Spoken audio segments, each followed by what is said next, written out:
Emperor Gao Ziyu was born in Zhongyangli, Fenyi, Pei County. His surname was Liu, and his style name was Ji.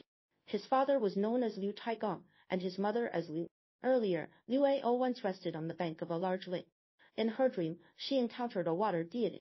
Lightning flashed, thunder roared, and the sky grew dark. Liu Taigong went to check on her and saw a flood dragon lying on her body. Soon after, she became pregnant and gave birth to Emperor Gao Ziyu. Gao Ziyu had a straight nose, a prominent forehead, and handsome whiskers. There were 72 black moles on his left thigh. He was kind and compassionate, enjoyed giving alms, and had a broad mind. He often harbored great aspirations and refused to engage in the farming work of ordinary commoners. When he reached adulthood, he was appointed as a minor official through trial, serving as the chief of Sishui Pavilion. All the officials in the county government were acquainted with him. He was fond of wine and women, and often bought wine on credit at the taverns run by Wang Ao and Wu Fu. When he got drunk and lay down, Wu Fu and Wang Ao often saw a dragon hovering above him, which astonished them. Every time Gao Ziyu visited their taverns to drink, their wine sales would multiply several times compared to usual. When they noticed these strange phenomena, they often tore up his IOS at the end of the year to forgive his wine debts. Gao Ziyu once went to Xiangyu to perform RV labor. While wandering freely, he saw Emperor Shi Huang of Qin and sighed deeply, saying, "Alas, this is how a great man ought to." Lord Dell from Danfu was on good terms with the magistrate of Pei County. To escape from enemies, he took refuge with the magistrate as a guest and moved to Pei County. When the heroes and officials of Pei County heard that the magistrate had a distinguished guest, they all went to offer their congratulations. Shao He, the chief official in charge of receiving gifts, said to the guests, "Those who offer less than 1,000 coins in gift shall sit in the hall below."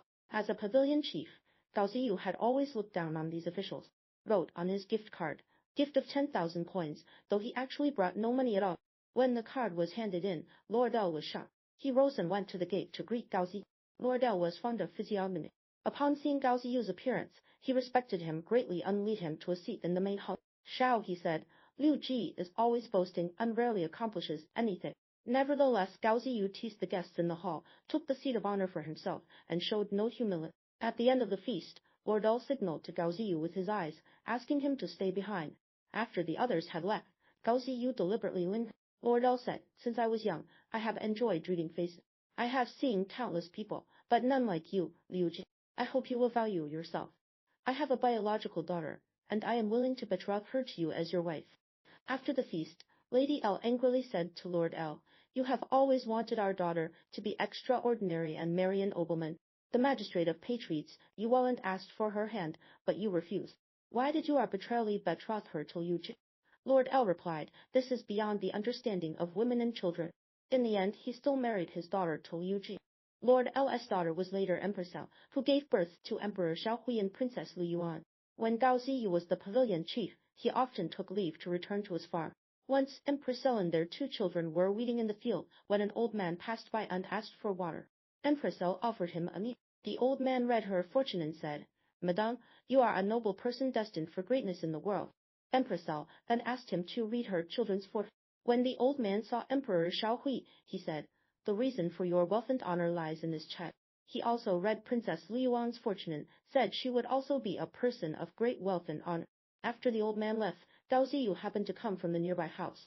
Empress L told him about the passing guests who had said they were all destined for wealth, and Gao Ziyu asked where the old man was, and Empress L replied, "He hasn't gone far." Gao Ziyu chased after him and asked about the fortune telling. The old man said, "Just now I saw your wife and children. Their faces are as prosperous as yours. Your own fortune is too great to describe in words." Gao Ziyu thanked him, saying, "If what you say is true, I will never forget your kindness." Later, when Gao Ziyu became wealthy and powerful, he could no longer find the old man.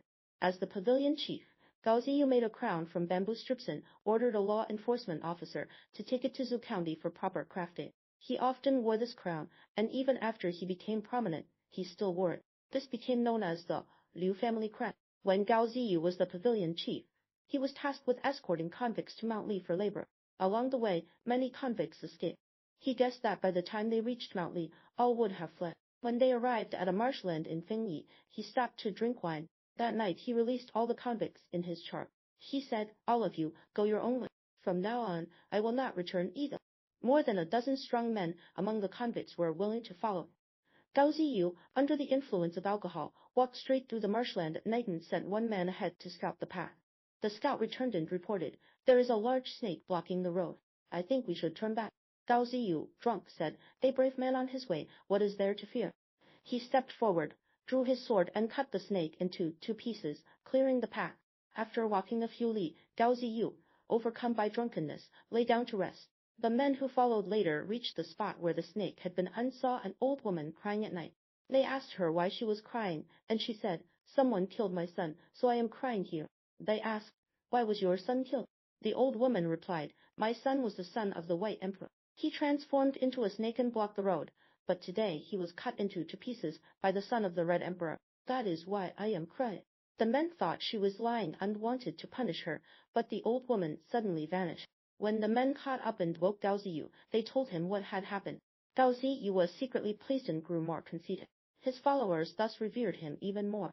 Emperor Shi Huang of Qin often said, "There is an aura of an emperor in the southeast." He then traveled east to suppress this aura. Gao Ziyu suspected this was related to himself, so he fled and went into hiding, taking refuge in the marshes and rocky areas of Mount Mengde. Empress and others would go to look for him, and they always found him. Gao Ziyu was puzzled and asked her why. Empress said, "Wherever you are, there is always a cluster of auspicious clouds above.